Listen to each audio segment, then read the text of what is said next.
आज माणूस कोणाला सर्वात जास्त घाबरतो? अपयशाला, आजाराला, भविष्याला की मृत्यूला? पण जर अशी एक शक्ती असेल की जिच्या पुढे मृत्यूही थरथर कापतो, तर त्या शक्तीचा आश्रय घेतल्यानंतर आपल्या मनात भीती कशी उरेल? समर्थ रामदास स्वामी आज आपल्याला अशाच निर्भयतेचा मंत्र देत आहेत. श्लोक क्रमांक 68.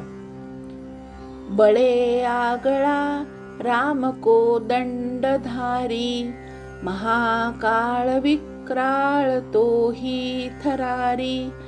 पुढे मानवा किंकरा कोण केवा, प्रभाते मनी राम चिंतित जावा. जय जय रघुवीर समर्थ. मागील श्लोकात समर्थांनी श्रीरामांच्या सगुण रूपाचे वर्णन आणि ध्यान सांगितले. सावळे, लावण्य संपन्न, धीर गंभीर आणि भक्तांचा आधार असणारे श्रीराम मनात उभे कसे करायचे हे सांगितले. कारण ज्या रूपावर प्रेम बसते त्याचे चिंतन सहज होते. पण समर्थ केवळ प्रेमळ राम दाखवून थांबत नाहीत. भक्ती म्हणजे फक्त डोळ्यात अश्रू आणणारी भावना नाही. भक्ती माणसाला निर्भय बनवते, संकटाशी 2 हात करण्याची शक्ती देते. म्हणून या श्लोकात ते श्रीरामांच्या सामर्थ्याचे वर्णन करतात. समर्थांच्या काळात समाजावर परकीय आक्रमणाचे संकट होते. लोकांच्या मनात भीती, हतबलता आणि पराभवाची मानसिकता निर्माण झाली होती. शेकडो वर्षे अत्याचार सहन करताना समाजातील पराक्रम जणू विस्मरणातच गेला होता. अशा वेळी समर्थ रामदास आणि छत्रपती शिवाजी महाराज यांनी समाजाला पुन्हा एकदा आठवण करून दिली. आपण दुर्बल नाही, आपल्या पाठीशी कोदंडधारी श्रीराम आहेत. हा श्लोक म्हणजे त्या आत्मविश्वासाचा आणि निर्भयतेचाच एक मंत्र आहे. बळे आगळा राम कोदंडधारी. समर्थ म्हणतात, बळे आगळा म्हणजे श्रीरामांचे सामर्थ्य सामान्य नाही, ते अद्वितीय आहे. जगातील कोणत्याही शक्तीची त्याच्याशी तुलना होऊ शकत नाही. समर्थांनी येथे कोदंडधारी हा शब्द वापरला आहे. कोदंड हे श्रीरामांच्या धनुष्याचे नाव. धनुष्य म्हणजे केवळ युद्धाचे शस्त्र नव्हे, ते कर्तव्य, सज्जनता आणि धर्मरक्षणाचे प्रतीक आहे. श्रीरामांनी आयुष्यात कधीही शस्त्राचा उपयोग स्वार्थासाठी केला नाही. त्यांनी धनुष्य उचलले ते केवळ धर्माच्या रक्षण करण्यासाठी. आज अनेकांना वाटते की आध्यात्मिक माणूस म्हणजे फक्त शांत, मवाळ आणि निष्क्रिय असावा. पण समर्थांचा राम तसा नाही.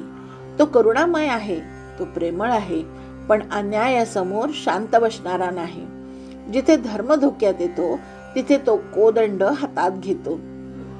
म्हणूनच समर्थांना हा कोदंडधारी राम अतिशय प्रिय आहे.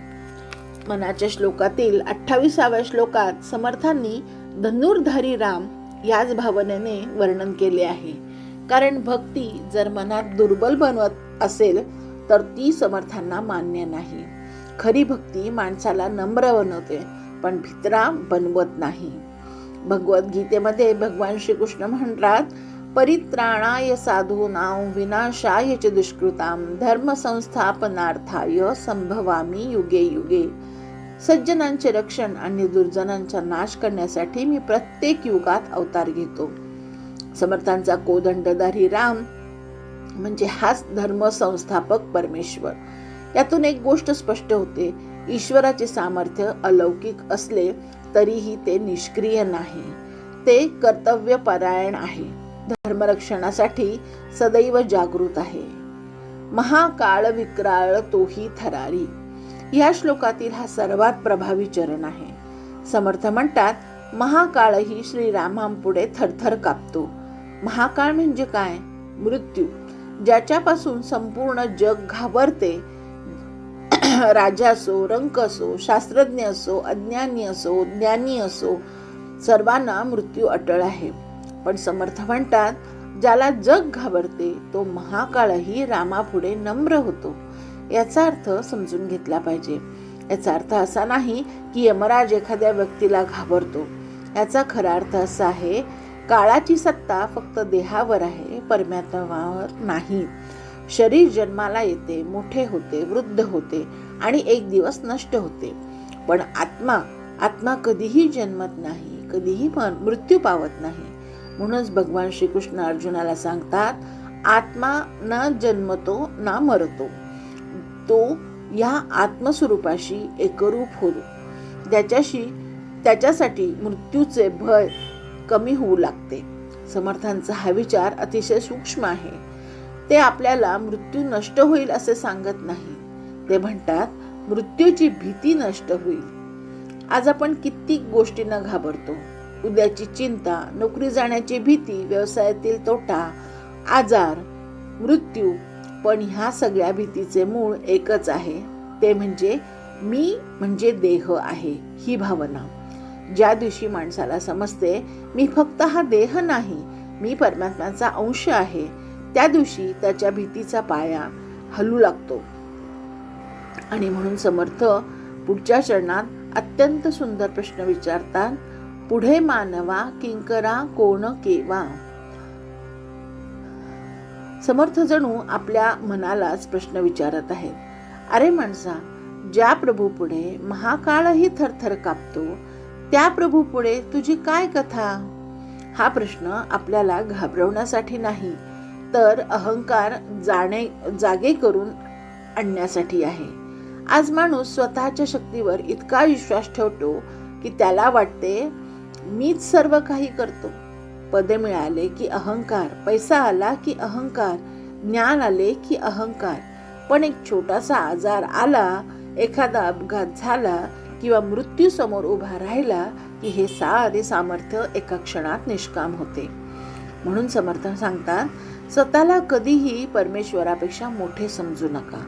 आपण भगवंताची उपासना केली नाही तर त्याचे काही नुकसान होणार नाही.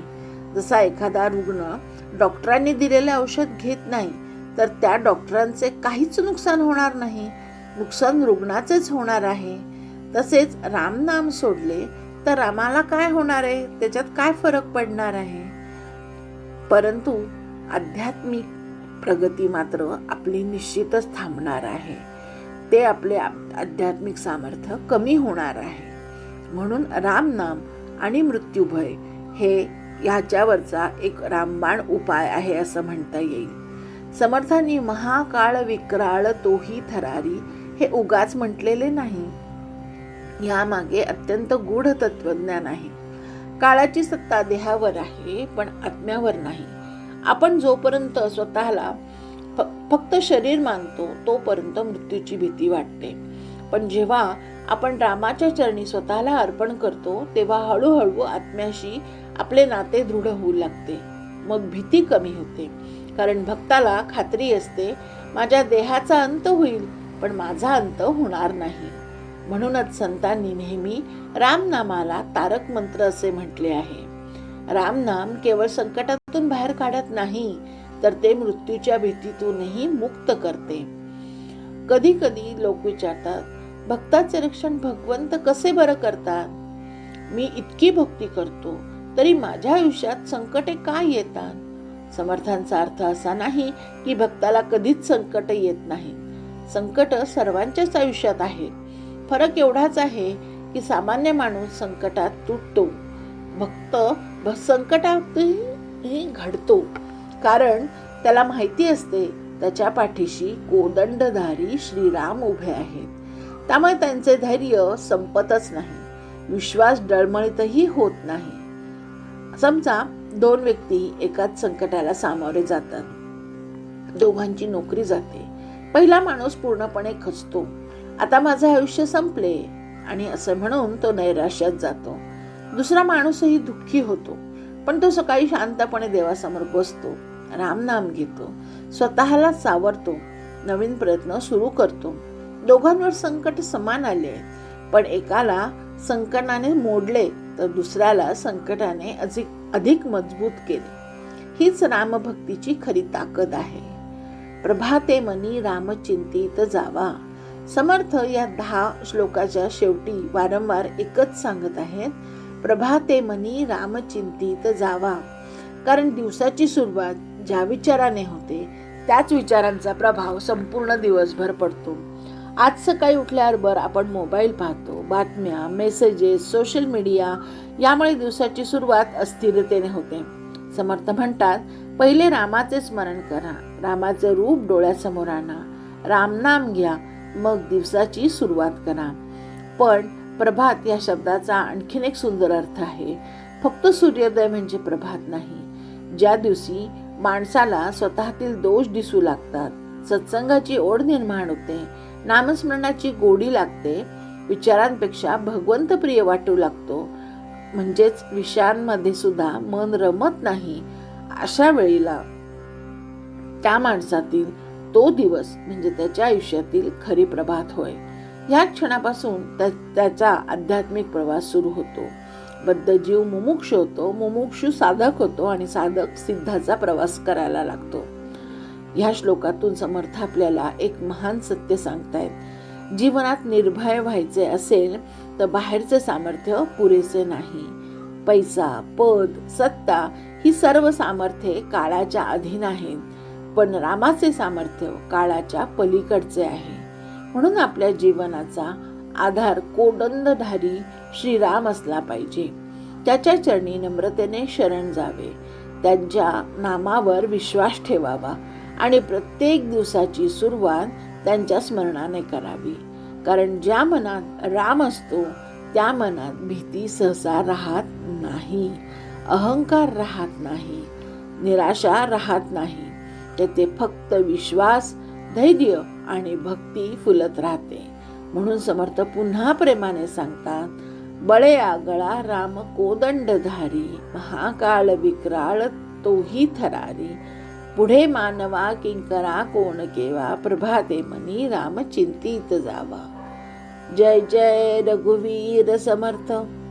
या श्लोकाचा अर्थ मला जसा समजला तसा मी सांगण्याचा प्रयत्न केला आहे. यात जर काही त्रुटी असेल तर क्षमस्व. ह्या श्लोकासारखेच इतरही श्लोकांचे अर्थ जर आपल्याला जाणून घ्यायचे असतील तर कृपया माझ्या चॅनलला सबस्क्राईब करा. धन्यवाद.